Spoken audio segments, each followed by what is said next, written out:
একটা নির্দিষ্ট বয়স পার হয়ে গেলে আমাদের শরীরে নানান রকম ব্যথার উপদ্রব হয়, যেমন কোমরে ব্যথা, পিঠে ব্যথা, হাঁটুতে ব্যথা ইত্যাদি। এর পেছনে প্রধান কারণ হলো ক্যালসিয়ামের অভাব। আর আমরা খুব সহজে তার সমাধান খুঁজি ক্যালসিয়াম সাপ্লিমেন্ট ব্যবহারের মাধ্যমে। কিন্তু আসলে আমরা জানি না যে আদৌ আমাদের শরীরে ক্যালসিয়ামের সাপ্লিমেন্টের প্রয়োজন আছে কিনা। এমনটা হতে পারে যে আমরা হয়তো রেগুলার ক্যালসিয়ামযুক্ত খাবার খাচ্ছি বা আমরা হয়তো ক্যালসিয়ামের সাপ্লিমেন্ট নিচ্ছি, তারপরেও আমাদের শরীরে ক্যালসিয়ামের একটা ঘাটতি থাকছে। কেন? আজকের ভিডিওর মাধ্যমে এই বিষয়টি সম্পর্কে আপনারা জানতে পারবেন। এছাড়াও ক্যালসিয়াম সম্পর্কে আরও বেশ কিছু গুরুত্বপূর্ণ তথ্য আমি আলোচনা করব, যেমন ক্যালসিয়াম আমাদের শরীরে ঠিক কী কী কাজ করে, কোন বয়সে আমাদের শরীরে ক্যালসিয়ামের চাহিদা সবচেয়ে বেশি থাকে, সাপ্লিমেন্ট নেওয়ার ক্ষেত্রে কোন কোন বিষয়ে আমাদের সচেতন হওয়া উচিত এবং কোন কোন ন্যাচারাল সোর্স থেকে আমরা ক্যালসিয়াম পাবো। যদি আপনি এই বিষয়ে ইন্টারেস্টেড হন তো ভিডিওটি দেখতে থাকুন। আর আপনি যদি স্বাস্থ্য আর পুষ্টি বিষয়ক এই ধরনের কন্টেন্ট পছন্দ করেন তাহলে এখনই আমার চ্যানেলটিকে সাবস্ক্রাইব করে পাশের বেল আইকনে ক্লিক করুন, যাতে এই চ্যানেল থেকে নতুন নতুন ভিডিও পোস্ট করা মাত্রই সেই নোটিফিকেশান আপনার কাছে পৌঁছে যায়। তো চলুন এখন আমরা শুরু করি।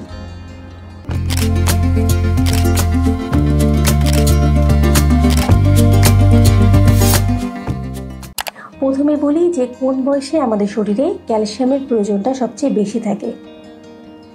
একটা শিশু জন্ম নেওয়ার পরে তার শরীরে যে পরিমাণে ক্যালসিয়াম প্রয়োজন হয় সেটা সে মায়ের দুধ থেকে পেয়ে যায়।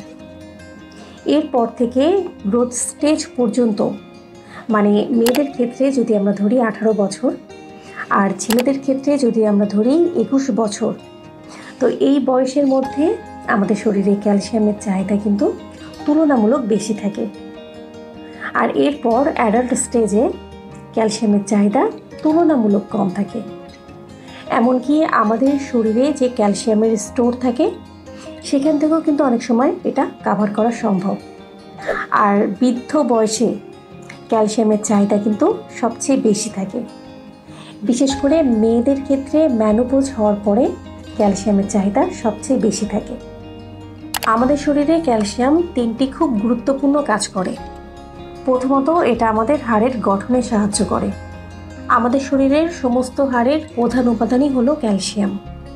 দ্বিতীয়ত, এটা আমাদের শরীরে রক্ত জমাট বাঁধতে সাহায্য করে। আর তৃতীয়ত, মাসেল কন্ট্রাকশন বা আমাদের সমস্ত মাংসপেশির যে সংকোচন, সেখানে ক্যালসিয়ামের ভূমিকা কিন্তু সর্বাধিক। এটা একটা ম্যাক্রো মিনারেল, যেটা ছাড়া আমাদের শরীর কিন্তু অচল। আপনি কি জানেন বিশ্বের প্রায় 50% মানুষেরই ক্যালসিয়ামের অভাবে ভুগছে? আর এর পেছনে সবচেয়ে বড় কারণ হলো ভিটামিন ডি এর অভাব। মনে করুন আমরা পর্যাপ্ত পরিমাণে ক্যালসিয়ামযুক্ত খাবার খাচ্ছি, কিন্তু সেই ক্যালসিয়াম আমাদের শরীর ঠিকমতো গ্রহণ করতে পারছে না, তাহলে কিন্তু আলটিমেটলি সেই ক্যালসিয়ামটা কোনো কাজে লাগবে না। ভিটামিন ডি যেটা করে যে আমাদের শরীরে ক্যালসিয়ামের শোষণ মাত্রাকে বাড়ায়, মানে আমাদের ক্যালসিয়াম শোষণে সাহায্য করে। তো আমাদের শরীরে যদি পর্যাপ্ত পরিমাণে ভিটামিন ডি না থাকে তাহলে আমরা যতই ক্যালসিয়ামযুক্ত খাবার খাই না কেন আমাদের শরীর কিন্তু সেটা গ্রহণ করতে পারবে না। এজন্য আমাদের শরীরে ক্যালসিয়ামের পর্যাপ্ততা নিশ্চিত করার জন্য সবার আগে ভিটামিন ডি নিশ্চিত করতে হবে। কিভাবে আমরা পর্যাপ্ত পরিমাণে ভিটামিন ডি পাবো, এই বিষয় নিয়ে যদি আপনি জানতে চান তো আমি 2টা ভিডিওর লিঙ্ক আমার ডিসক্রিপশন বক্সে শেয়ার করলাম, আপনি চাইলে সেখান থেকে দেখে নিতে পারেন।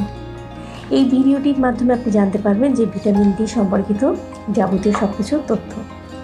সাধারণত খাবার দাবারের মাধ্যমে আমরা ক্যালসিয়ামটা গ্রহণ করি, এই জন্য আমাদেরকে জানতে হবে যে কোন কোন খাবারে আসলে বেশি পরিমাণে ক্যালসিয়াম পাওয়া যায়।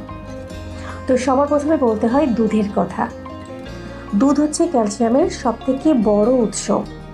শুধু দুধ না, দুধের যে কোনো প্রোডাক্ট যেমন পনির, মাখন, দই এইসব থেকেও কিন্তু বেশ ভালো পরিমাণে ক্যালসিয়াম পাওয়া যায়।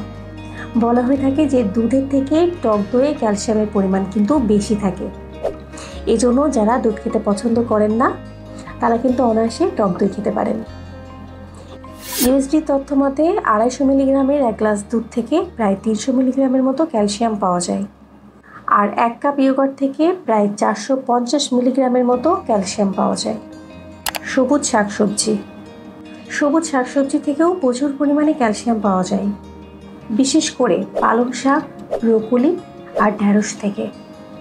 আমাদের প্রত্যেক দিনের খাবার তালিকার একটা বড় অংশ জুড়ে সবুজ শাকসবজি রাখা উচিত। প্রোটিন আইটেম, ডিম, মাছ, মাংস ইত্যাদি থেকেও কিন্তু ক্যালসিয়াম পাওয়া যায়।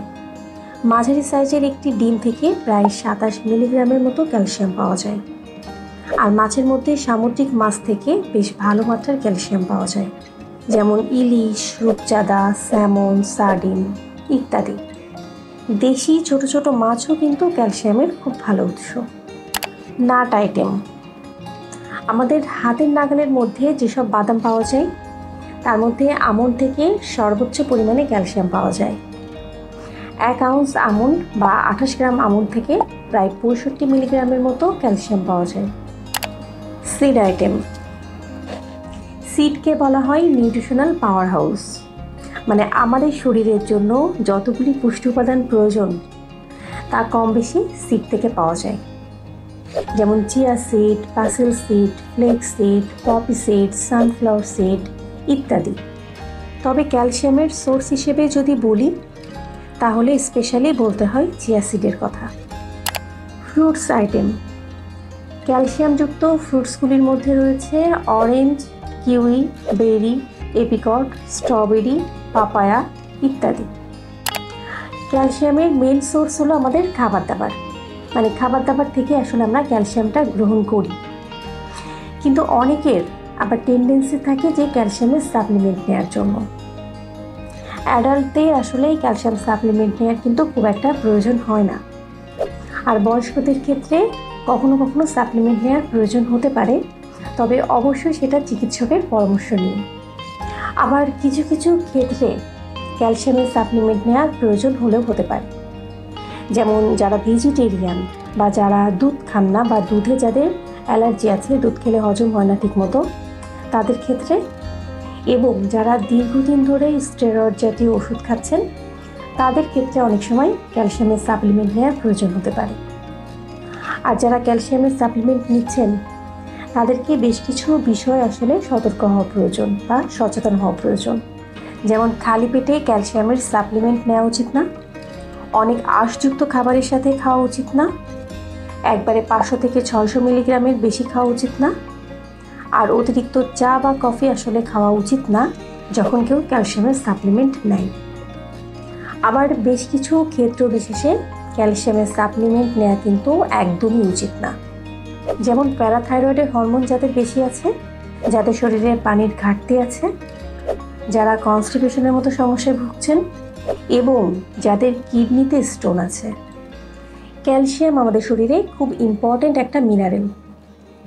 এই মুহূর্তে আপনারা যারা ভিডিওটি দেখছেন আমার বিশ্বাস এই বিষয়টি আপনারা জানেন, এবং ক্যালসিয়াম সম্পর্কে আমাদের প্রত্যেকেরই আসলে কম বেশি ধারণা থাকা উচিত, এবং আমি আশা করব যে আজকের ভিডিওটি থেকে আপনারা সেই ধারণাটা পেয়ে গেছেন।